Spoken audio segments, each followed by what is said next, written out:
What is going on, everybody? Welcome back to the channel. My name is Spellslinger. If you are new, please hit the subscribe button. We are so close to 1,000 subscribers, and I would love to hit that number sooner rather than later.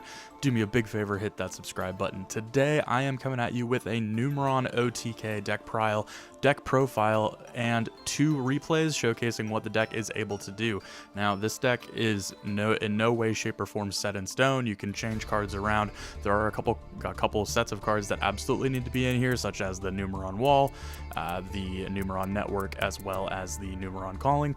Other than that, you're free to play it however you want. This is just how I constructed it and is a basic guideline, I suppose, but we'll go ahead and get into it. The deck is, of course, just OTK the deck. It's super easy, super consistent as long as you're able to access your Numeron Network. What it does is it sends the Numeron Calling to the graveyard and copies its effect, and which its effect is that if you have no monsters and a Numeron Network is in your field zone, then you can special 4 of these Numeron gates, so the number 1, 2, 3, and 4. You can special summon all of them out, and the basic gimmick with this deck is that when any of them battle, all of their attack doubles. And they also can't be destroyed by battle, so you can crash into something, take, of course, a little bit of damage because they only have 1,000 at their base, but you attack with one, the next one is 2,000, attack with this one, the next one is 4,000, attack with that one, the last one is 8,000, and that should be easily enough to get you into game. But to go along with that, we are playing supplementary cards such as Lava Golem, because this is a going second deck. So we want to be able to play cards such as Lava Golem to either, if they are able to get their board set up, we can just Lava Golem a couple of their monsters, and then it's just an easy way to get that OTK in there. Playing a lot of hand traps. DD Crow is really good, as well as the Ash Blossom and the Infinite Impermanence, just pretty standard for how things should go. You can replace the DD Crow with like Maxi. You can replace it with Droll and Mockbird. You can replace it with whatever you want. I probably would play Maxi, just really low on the Ultra Dust, so just keep that in mind.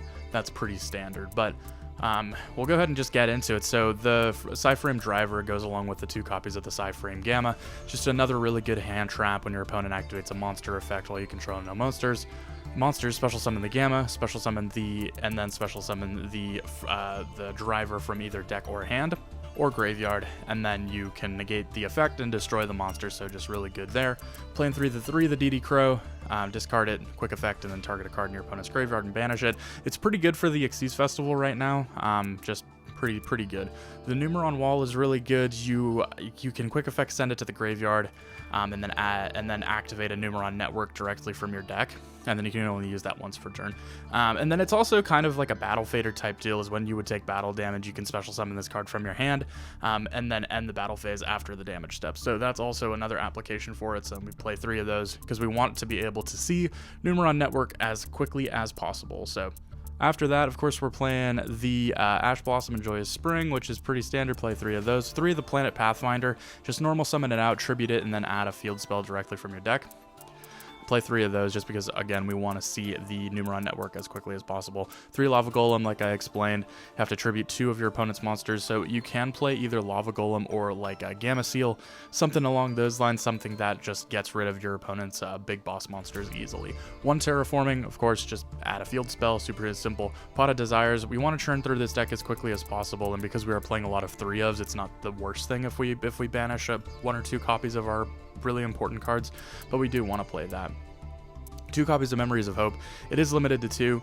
You draw an equal number of cards to the number of Xyz monster you control. So when you get out all 4 of your Numeron gates, they are number monsters. So you can activate this and then draw 4 cards, which is extremely powerful. So we play 2 of those. We play 3 Lightning Storm because because this is a going second deck. We can just clean up back row. We want to make sure we leave monsters on the field because we can't do the OTK without at least 1 monster on their side of the field. Or if we don't, then we have to have the limiter removal in hand, but Lightning Storm to clear up back row just so we can get in for easier plays. 3 of the Numeron Calling, which I've already explained, as well as 3 of the Numeron Network. 1 limiter removal, double the attack of all machine monsters, and all of the gates are, of course, machines. After that, my favorite tech for the Xyz Festival, Book of Moon. Of course, you can't Xyz summon with face down materials, so you activate Book of Moon, just flip any of your monsters any of your opponent's monsters face down while they're comboing. If you are forced to go first, that is what you can do there. And then of course Infinite Impermanence, just monster negations, and you can activate it from hand if you control no face-up monsters, or if you control no cards. So just that's the main deck. It's pretty standard. I would add probably swap out like the DD Crow or the Book of Moon for like 3 copies of Max C or something like that. You don't have to play it exactly to my specifications. You can play it however you want, but moving on to the extra deck, super simple. 3 copies of the number 1, 3 copies of the number 2, 3 of the number 3, and 3 of the number 4.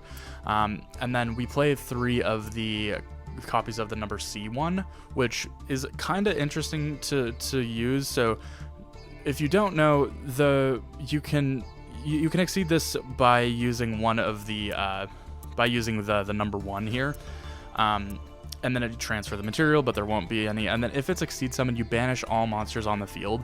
And then once returned during your next standby phase after this card was banished, you can special summon it you can special summon this banished card. Then if Numeron Network is in your field zone, you can inflict damage to your opponent equal to the combined attack of all banished monsters. So if you're going first, this is a good way to get in for a little bit of damage. Just set up here. You'd banish all of your monsters, and then during the next standby phase, you bring it back and do 3,000 damage to your opponent, and just go from there. So that is the deck here. We're gonna go ahead and jump into some replays, just showcasing what the deck is capable of. Thank you so much for watching. Hit the subscribe button. I will see you in just a second with the replays. We are going to have our opponent go first, of course, because this is a going second deck. They're just going to set 1 and pass. And what this replay shows is what you can do if your opponent doesn't have a monster going first. So in the end phase, we're going to get out our Numeron Network off of the effect of the Numeron Wall, draw for turn, activate the effect of the Numeron Network to get out all 4 of our Numeron gates. We're going to go ahead and attack, get in for 4,000 damage. And then in main phase 2, what we are going to do is we are going to overlay for a copy of the C1, which is the Numeron Chaos, whatever the hell it is. Yeah, so yeah, we activate the effect to banish all of our monsters, set the Book of Moon, and then pass it back to our opponent. They end up just setting and passing, and again, this is just showcasing a play that you can do with the Numeron. So you activate the effect of the Numeron in the standby phase to special summon it back out onto the field, and then you activate the effect, and because we have 3 of our numbered Numeron gates that are banished, all have 1,000 attack each, and there's 3 of them. Do 3,000 to our opponent, and then just battle phase, we can get in for game. They didn't have anything that they could activate during the battle phase, fortunately, so we were able to take this one. Super simple, just showcasing what you can do with that Numeron, with that C1. So this second replay is a little bit more along the lines of what the typical play should be if you are truly going into here. We are going first, which is interesting. So what we end up doing here is the same thing that we did. We're gonna activate the Numeron Network to get out 4 of our gates here, and then after that, of course, you're gonna go into the the C1, the Numeron Chaos Gate. Activate the effect and do the same thing as last time, just banishing our entire field. Going back to our opponent.